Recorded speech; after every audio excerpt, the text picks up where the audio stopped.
नमस्कार गाववाल्यांनो, तर मी आहे स्वानंदी आणि स्वानंदी किचनमध्ये तुमचं स्वागत आहे।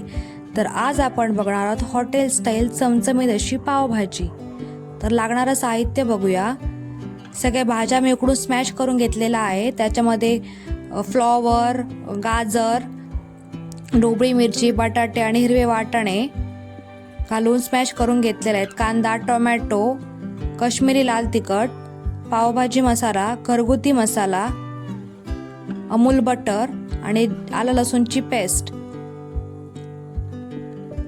तेलामध्ये 2 चमचे तेलामध्ये कांदा टाकून तो व्यवस्थित परतवून घेऊयात।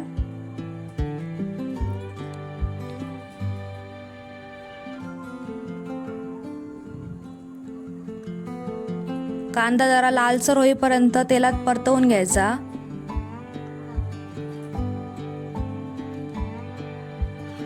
तर त्यामध्ये घालूया ही आलं लसूणची पेस्ट,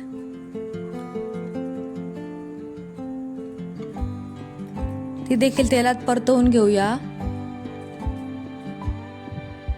आणि हा टोमॅटो घालून घेऊया।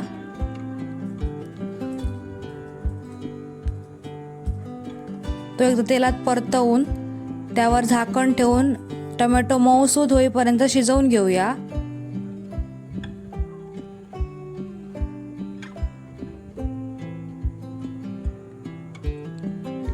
तर बघू शकता टोमॅटो चांगला असा मऊसूद झालेला आहे। त्यामध्ये काश्मीरी लाल तिखट,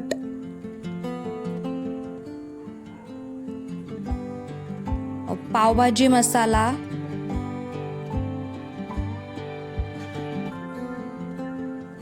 आणि घरगुती भाजका मसाला हे सगळे मसाले घालून एकदा परतवून घेऊयात।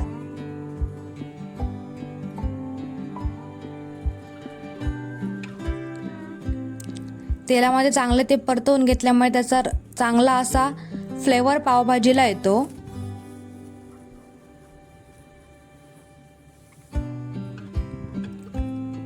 आणि त्यामध्ये घालून घेऊया आपण ह्या भाज्या मी अगोदरच उकडून स्मॅश करून घेतलेल्या होत्या।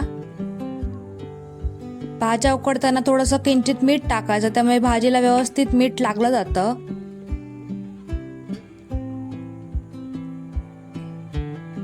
भाज्यांना मसाले लागेपर्यंत भाज्या व्यवस्थित परतवून घेऊयात आणि थोडं पाणी घालून त्याची एक पातळ अशी कन्सिस्टन्सी करून घेऊयात। तुम्ही बघू शकता पावभाजीला चांगला असा लाल कलर आलेला आहे। तर त्याच्यामध्ये चवीपुरतं मीठ,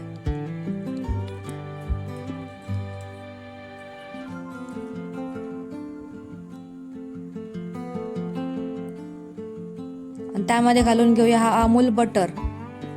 अमूल बटरमुळे पावभाजीला चांगला असा एक फ्लेवर येतो आणि ती हॉटेल स्टाईल अशी लागते। तर घालून त्यावरती ते कोथिंबीर। तुम्ही बघू शकता पावभाजीला चांगला असा रंग आलेला आहे।